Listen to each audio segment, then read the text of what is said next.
राधे राधे दोस्तों। कहते हैं ना, ज़िंदगी सिर्फ एक बार मिलती है। ये बात बिल्कुल गलत है। सिर्फ मौत हमें एक बार मिलती है। ज़िंदगी तो हर रोज़ आपको मिलती है। रोज़ सुबह जब आप उठते हैं और आप सही सलामत हैं, दैट मीन्स भगवान की आप पे कृपा है कि आप बिल्कुल ठीक हैं। आपको हर रोज़ ज़िंदगी मिल रही है और इस ज़िंदगी को मौत पे मत बदलिए।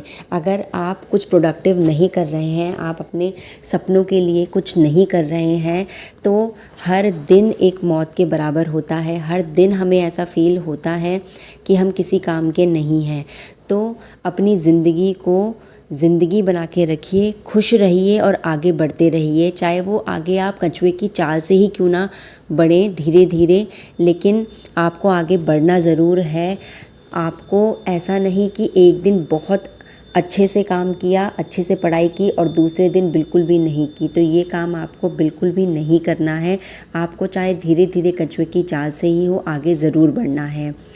नमस्कार दोस्तों, आप सभी का स्वागत है मेरे इस चैनल में।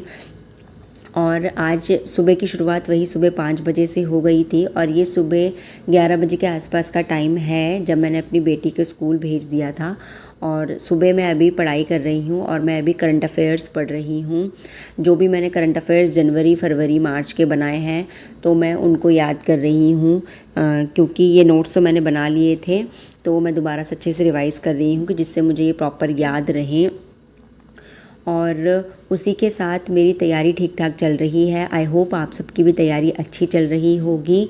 और अभी फ़िलहाल मैंने उत्तराखंड के जो नोट्स हैं, उत्तराखंड की जो जीके हैं, वो 90% हो गया है मेरा, थोड़ा बहुत रह रहा है। और मैं आपके साथ शेयर करती रहूँगी कि क्या क्या चीज़ें मेरी चल रही हैं। आप भी शेयर कीजिएगा और कोई भी डाउट्स हो तो आप कमेंट सेक्शन में ज़रूर पूछिएगा।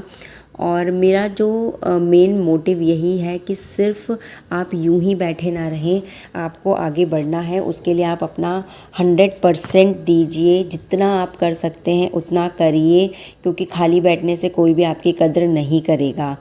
और ये जो ज़िंदगी है ना, इस ज़िंदगी में कोई आपकी प्रॉब्लम्स नहीं देखता है। आप किस कंडीशन में हैं, आप कैसे पढ़ रहे हैं, कितने एफ़र्ट्स डाल रहे हैं, क्या कर रहे हैं, क्या नहीं कर रहे हैं, कोई भी, किसी को भी इससे कोई मतलब नहीं है। इवन जब हमारे घर वालों को इससे कोई मतलब नहीं होता है कि हम कितनी मेहनत कर रहे हैं, कितना हार्ड वर्क कर रहे हैं, तो औरों को क्या पड़ी है, किसी को कुछ नहीं पड़ी है। आप किस हालत में पढ़ रहे हैं या नहीं पढ़ रहे हैं, हर कोई सिर्फ़ और सिर्फ रिज़ल्ट देखता है। अगर आपका रिज़ल्ट अच्छा है, आप कहीं निकल गए, तो सब कहेंगे कि हमारी वजह से हुआ, हमारी वजह से हुआ। लेकिन अगर कहीं नहीं निकले हैं तो सब आपको ही दोष देंगे। तो आपको सिर्फ यही करना है, कंसिस्टेंसी रखनी है। आपको कंटिन्यूटी रोज़ लगातार पढ़ना है, चाहे कभी कम कभी ज़्यादा हो सकता है, लेकिन आपको पढ़ाई छोड़नी नहीं है। क्योंकि जिस दिन आपने पढ़ाई छोड़ दी या फिर अपने सपनों के लिए आपने जीना छोड़ दिया, तो उस दिन फिर कुछ नहीं बचता है लाइफ में।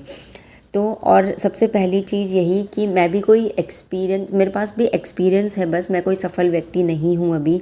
बस सफल होने की एक होड़ है, एक दिमाग में एक जुनून है कि मुझे करना है। जब तक मैं सफल नहीं होंगी, मुझे नहीं रुकना है। क्योंकि मुझे अब ये चीज़ समझ में आ गई है कि कंटिन्यूटी बहुत बड़ी चीज़ है। आज तक मैं अपनी लाइफ में कंटिन्यूअस नहीं थी। यही होता था कि हमेशा ना कि 1 महीने पढ़ा, 2 महीने पढ़ा, फिर कुछ ना कुछ गैप, कोई ना कोई प्रॉब्लम्स की वजह से इंसान टूट जाता था। यही मैं जो अपना एक्सपीरियंस है ना, कि मैं आज 30 साल की हो गई हूँ और मैं जो ये अपना एक्सपीरियंस ही आप सबके साथ शेयर करना चाहती हूँ कि कैसे मैं इतना लंबा टाइम हो गया और अभी तक कुछ हासिल नहीं कर पाई। जो मुझे चाहिए था वो अपने सपने पूरे नहीं कर पाई। मैंने ऐसी क्या गलतियाँ कर दी। मेन जो कंटिन्यूटी की गलती थी कि मैं लगातार अपने सपनों को पूरा करने के लिए एफ़र्ट्स नहीं डाल रही थी। क्योंकि इस 21 साल में मेरी शादी हो गई थी, उसके बाद बीएड किया और बीएड करने के बाद सीटेट क्लियर किया और उसके बाद बच्चे वगैरह, तो कहीं ना कहीं किसी ना किसी प्रॉब्लम की वजह से कंटिन्यूटी ब्रेक हो जाती थी। और कहते हैं ना, खुद की हिम्मत भी नहीं होती थी। उम्र इतनी नहीं थी, कोई बड़ा सिखाने वाला नहीं था। मैं अपने घर में सबसे बड़ी हूँ, तो मुझे कोई सिखाने वाला नहीं था, बताने वाला नहीं था। तो वही चीज़ें मैं नहीं चाहती कि किसी और के साथ हों। आप भी, हो सकता है इसमें से काफ़ी सारे व्यूअर्स, मोस्टली व्यूअर्स ऐसे होंगे जो मुझसे छोटे होंगे या मेरी एज के होंगे या मेरे से 2-4 साल बड़े होंगे। तो बस मैं यही चाहती हूँ कि मेरे ऐसी गलतियाँ वो ना करें, कंटिन्यूटी बरकरार रखें। प्रॉब्लम्स तो आती जाती रहेंगी। मेरे साथ भी यही होता था कि मैं 1 महीने पढ़ती थी, फिर प्रॉब्लम इतनी ज़्यादा हो जाती थी किसी भी चीज़ को लेके, मेरी हेल्थ को लेके या फिर बच्चे छोटे हैं उनको लेके, कुछ ना कुछ ऐसी प्रॉब्लम हो जाती थी कि जिसकी वजह से फिर मैं डिमोटिवेट होकर अपनी पढ़ाई छोड़ देती थी। तो अब लगभग ये लगा लीजिए आपका कि मैं नवंबर दिसंबर से कंटिन्यूअस हूँ। चाहे मुझे दिन भर में 1 घंटा मिले, मैं पढ़ती ज़रूर हूँ। मैं ये नहीं सोचती हूँ कि आज तो टाइम ही नहीं है तो आज पढ़ाई ना करूँ, चाहे आधा घंटा ही मिले। मोस्टली मैं अपना 3 से 4 घंटे रोज़ के निकाल लेती हूँ। लेकिन कई बार ऐसा होता है, सिचुएशन ऐसी होती है हम लोगों के साथ, बच्चों को संभालना होता है, बच्चे बीमार हो या कोई भी सिचुएशन हो, घर में कोई फंक्शन हो, इधर उधर जाना हो, तो ऐसा हो जाता है कि कई बार टाइम नहीं मिलता है। तो भी मैं चाहे आधा घंटा 1 घंटा कैसे भी निकालूँ, मैं निकालती हूँ। मैं अपनी कंटिन्यूटी नहीं तोड़ूंगी, क्योंकि जिस दिन कंटिन्यूटी टूटती है फिर आगे आने वाले 2-4 दिन अगर पढ़ाई ना हो तो फिर आगे पढ़ाई नहीं होती है। हमें फिर पढ़ाई को दोबारा से रीस्टार्ट करने में टाइम लगता है। आप गिरेंगे, बहुत सारी ऐसी बाधाएं आपके रास्ते में आएंगी कि आपको लेकिन फिर उठना ही होगा। अगर सपनों को पूरा करना है तो उठिए, रीस्टार्ट कीजिए, फिर गिरेंगे, फिर उठिए, फिर रीस्टार्ट कीजिए, लेकिन आप बस आगे बढ़िए। क्योंकि हमने देखो बचपन में एक पढ़ी थी ना कि वीर तुम बड़े चलो, धीर तुम बड़े चलो। ये मेरे को कविता ना अभी भी थोड़ी थोड़ी याद है, और ये बस हमको यही सिखाती थी कि चाहे सामने कितने भी पहाड़ हों, कितने भी ऑब्स्टेकल्स हों, कितनी भी परेशानियां हों, आप बस आगे बढ़ते रहिए, आप उनसे डरिए मत। तो ये चीज़ें ना, छोटी छोटी चीज़ें, हमने कहानियाँ भी पढ़ी थी, कछुए वाली, खरगोश वाली, ये सब चीज़ें हमें यही सिखाती हैं कि चाहे कुछ भी हो, आप अगर लगातार किसी चीज़ के लिए एफ़र्ट्स करते रहेंगे तो आप ज़रूर जीतेंगे एक दिन। तो ये चीज़ें ही हमें मोटिवेट करने के लिए बचपन में ही सिखा दी गई थी, क्योंकि सभी को पता है कि ये जो ज़िंदगी है ना, ये संघर्ष से भरी हुई होती है। बिना संघर्ष के कुछ भी, बिना मेहनत के कुछ भी नहीं मिलता है इस ज़िंदगी में। तो ये चीज़ें हमें इसीलिए बचपन से ही सिखाई गई थी। हमें लगता है कि हम एक बार कोई चीज़ याद करेंगे हमें याद हो जाएगा, ऐसा नहीं पॉसिबल है, क्योंकि एक बार तो कुछ भी नहीं होता है। हमारे जितने भी आजकल आईपीएल चल रहा है, देखिए क्रिकेटर्स होते हैं, वो कितनी मेहनत करते हैं, वो रोज़ प्रैक्टिस करते हैं। उनका शायद ही कोई दिन ऐसा होता है कि वो प्रैक्टिस ना करें। वो रोज़ प्रैक्टिस करते हैं, और रोज़ प्रैक्टिस करने के बाद कई बार ऐसा होता है कि वो 0 पे आउट हो जाते हैं या 5 रन 10 रन बना के आउट हो जाते हैं। कई बार तो वो अपनी बिल्कुल पॉइंट में जाके 99 पे आउट हो जाते हैं। सोचिए कितना बुरा उनको लगता होगा। तो ऐसा नहीं है कि बहुत मेहनत करने के बाद भी हमें सफलता हासिल ही हो।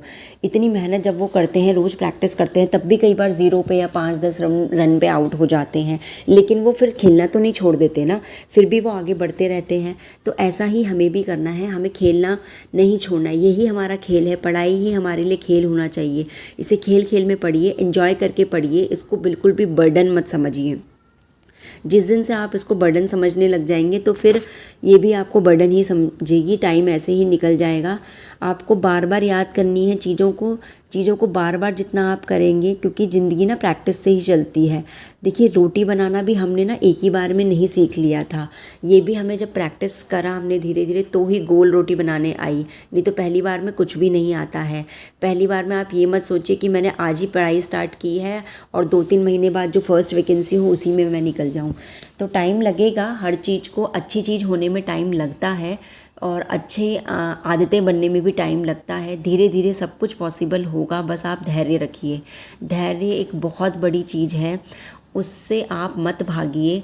धैर्य आपको रखना होगा। आपको ज़रूरी नहीं है 2-3-4 महीने में सफलता मिले, साल भर लग सकता है, 2 साल लग सकते हैं, लेकिन जब आप कोशिश करेंगे तो सफलता ज़रूर मिलेगी। आज शाम को भी मैं पढ़ने बैठी थी, और शाम के टाइम भी मैं, जब मेरी बेटी स्कूल से आती है तो मैं दोनों बच्चों को, क्योंकि बेटी मेरी बड़ी है तो वो देख लेती है 1 घंटे के आसपास बेबी को, क्योंकि जब वो स्कूल से आती है तो वो भी बहुत खुश होती है और मेरा बेटा भी बहुत खुश होता है दीदी के साथ खेलने के लिए। तो वो दोनों मिलके लगभग 1 घंटा खेलते हैं, तो मैं 1 घंटा रूम बंद करके अपना पढ़ लेती हूँ। उस टाइम पे मैं टेस्ट बुक से अपने जो मॉक होते हैं रीजनिंग के मैथ्स के ये लगा लेती हूँ 10-10 मार्क्स के। एक व्यूअर ने मेरे से पूछा भी था कि आपके मॉक टेस्ट के स्कोर क्या हैं। तो डियर अभी मैं जो है वो लॉन्ग मॉक टेस्ट नहीं दे रही हूँ, फुल मॉक टेस्ट नहीं दे रही हूँ। 10-10 मार्क्स के 20-20 मार्क्स के देती हूँ। और वही है, 10 मार्क्स में से कभी 6 आते हैं, कभी 7 आते हैं, कभी 8, कभी 10 भी आ जाते हैं। तो ये चीज़ें चलती रहती हैं। और अब शाम के टाइम भी मैं अपने फ़िज़िक्स की वीडियोस देख के नोट्स बना रही थी।